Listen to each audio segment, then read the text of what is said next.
I'm gonna try something a little different today and channel a longer format message. And I don't have any questions prepped. I don't even know who's gonna come through at this point. I'm just gonna tune in and see what wants to present for me. And as always, before we get started, every channel, every medium has their own lens, perspective, and point of view. So take what works for you, leave the rest. All right, let's tune in.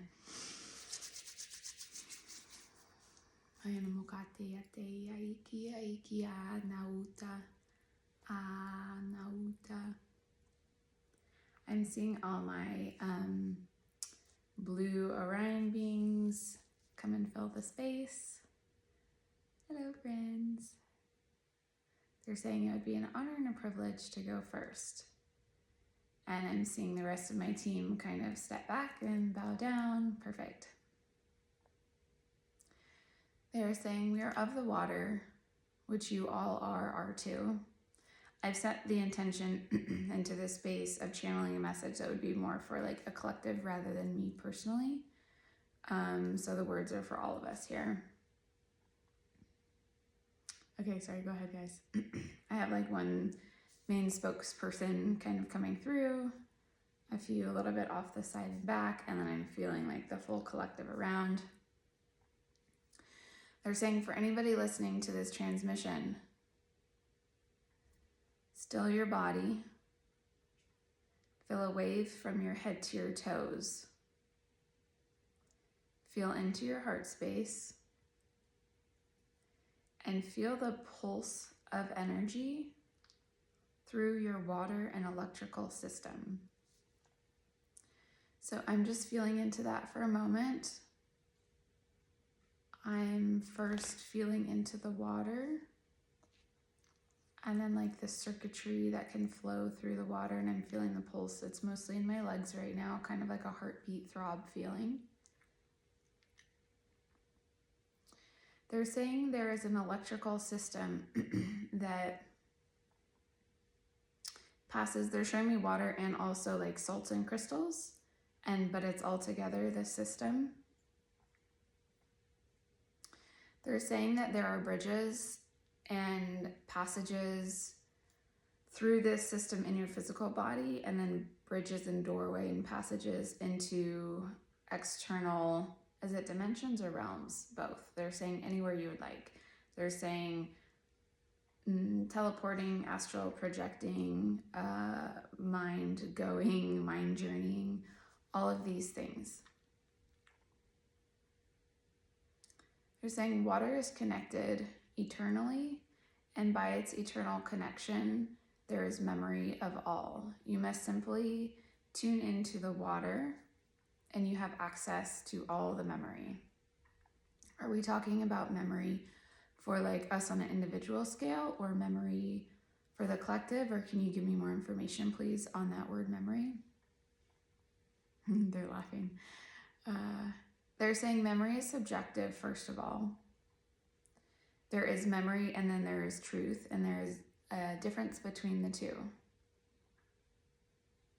They're also speaking on behalf of the difference in like linear earth space, how memory might feel and be perceived versus being outside of a linear time and space.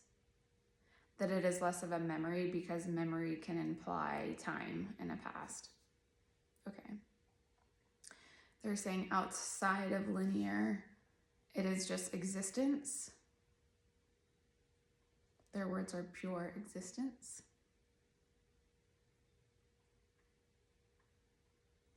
They're saying being able to feel into that state of pure existence can be very beneficial. They're saying you might only be able to glimmer or glimpse it or feel it fully for like a moment, like a snap for a second. But while you can snap into it, your body is integrating that remembrance. Can you give me more words on how we can all achieve this, please? The visual I'm getting is like I'm kind of closing my eyes or imagining doing so, and I'm going inside my body. But when I'm inside my body, it's almost like a void space It looks black through my perception, but then in this black void space are all these different particles. What are these particles? Feels like energetics, not literal. They're saying for the sake of this conversation and consistency, they're water molecules. And I'm seeing all these water molecules being separate.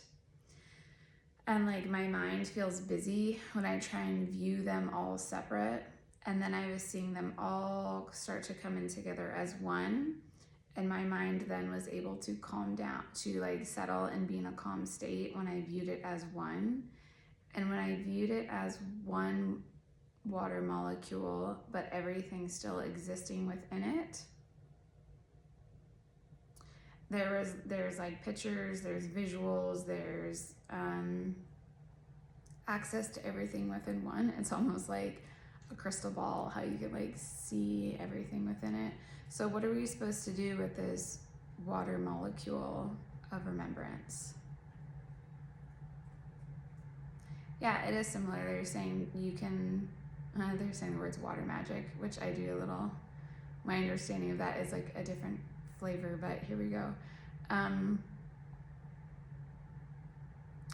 Okay, so just to reiterate the process, we're going internally, kind of closing our eyes, imagining a void space, asking for all the individual water molecules of our system to present for us, accumulate into one consciousness, it kind of feels like, one access point, and then to observe and look at this. You might, for me, it will be observe and look at, it might be listen, it might be feel for you, whatever your psychic sense or intuitive sense wants to do here. And then what are we doing as we're observing this? They're just kind of simply being like, feel into what wants to present. And then, so I'm looking at one image currently, but then I'm feeling this like wormhole, like wormhole out. And so the one image is an access point, and then I'm wormholing out into this feeling or space of expansive consciousness. That is what they're talking about being able to grasp onto for like seconds at a time first, and then growing into it. It's interesting because there's a polarity around it. It feels like it's so expansive that it feels busy and overwhelming, but at the same time, it's so expansive, there's a complete like stillness and pause to it. They're saying, yes, that's your mind trying to find equilibrium within this. They're saying there's a balancing process. So will that balancing process settle? They're saying yes, that the more you can exist in this space, the point is just existence. And right now my mind is still grappling with it. And once you can be at the place of pure existence, the mind can settle around that. Okay, that's fair. Thank you. Was there more on that concept that I'm missing? They're saying that's like beginner basics, or like kindergarten class. Like even for me, it feels like this a new state of consciousness to try and tap into, but it's just like the tip of the iceberg. Okay, let me see if I have any other like questions, or do you guys have anything else that you want to share before I think if I have any questions? We're talking about song. Can I get more understanding, please? They're talking about song, but it's more like frequency and tone and tune, and I'm seeing this water molecule be like affected by it. Merlin, don't tip it over.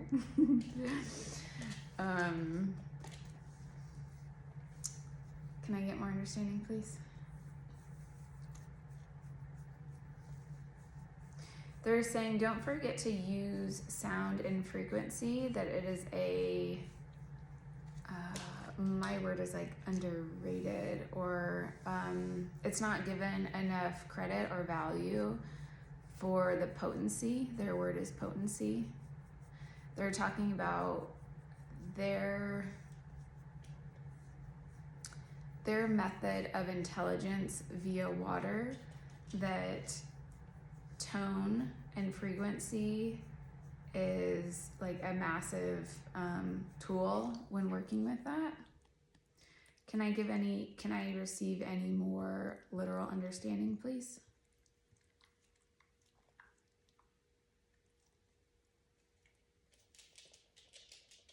The word manipulation is coming through, but it's not manipulation like in a negative context where you might think of it sometimes. It's more malleable, something that's malleable, something that you can, turn from A to B. I'm just getting this visual, I'm trying to get words too, but it's like if I was to look at a water molecule and then I'm seeing the sound and frequency come in and penetrate through it, but I'm seeing an energy around the actual sound. What is that? That's intent and intention, okay?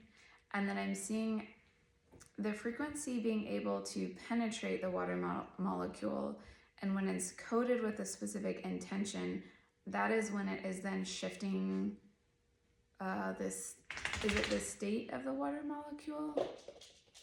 Energetically, yes. Okay. What I'm seeing is almost like a little light turn on, activation, a little activation happening. And then after the activation has happened, they're telling me that if it's in a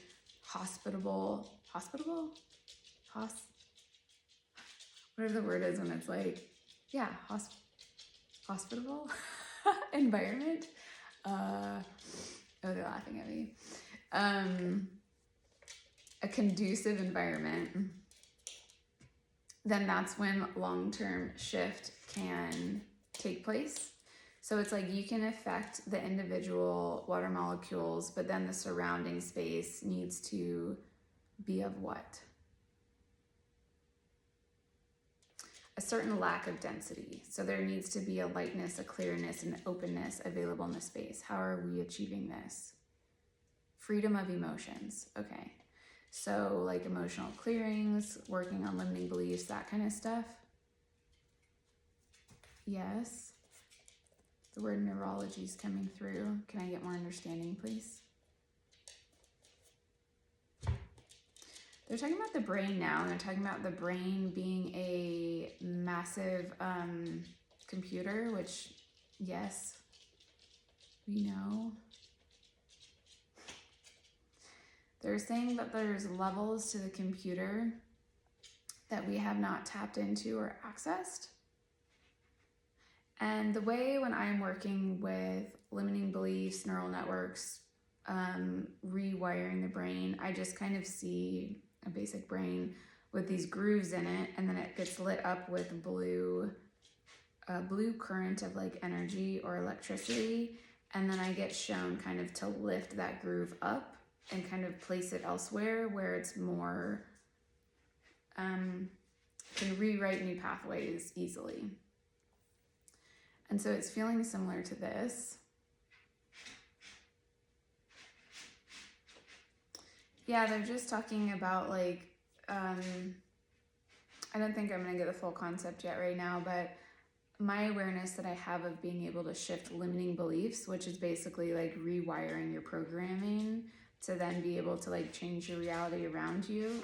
They're saying that there's, hey, Merlin, quick please. That there's other layers of this. They're talking about emotion, but there's multiple, again, these are water beings, so emotion is going to be like very relevant. There's different layers of emotions. They're talking about emotions that we haven't even labeled or even have like access to that are still being stored in our DNA. That's fascinating. So if you think about being a higher dimensional being, and having access to like new levels of sight, new levels of sound, you know, if you think of like some animals that can see like ultraviolet, you know, different sensory awareness, that there's similarly like a way larger scale of emotional awareness. And so what I'm being shown is almost like a tree branch. Like there's, okay, so say we know the emotion of joy or whatever it is. And then there's this branching off of all these other more nuanced emotions, which yes, we probably feel some of those, but then there's even deeper layers. Hey, hey, hey. This dog. Hey, Merlin, quit. Don't break that. That there's even deeper levels of emotional states that we can access.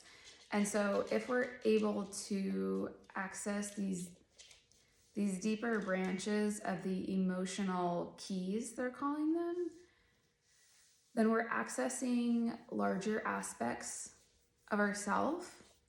Kind of like either when we do like young, what do they call it even? Childhood work, where we like heal younger versions of ourselves and kind of bring them back into the whole, or past lives or lineage or all of this. The point is to return all these fractals of self back into us, back into one.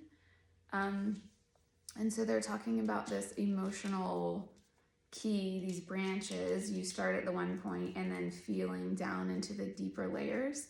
And so they're showing me like when rewiring the brain, there's all these deeper layers of accessing these emotions. And then they're keying the whole rest of the body having the same, that the brain is just like the hardware.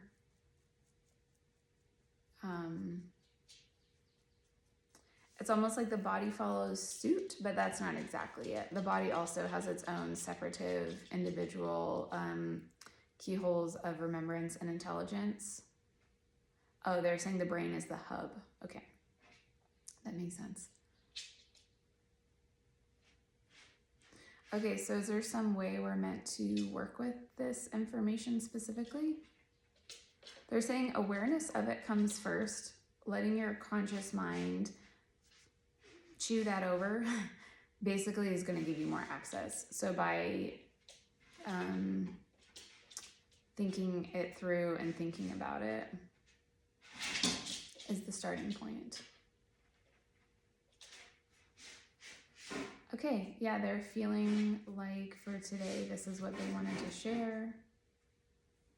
Let me see if there's any last words. They're bowing down to me and bowing back to them. Thank you.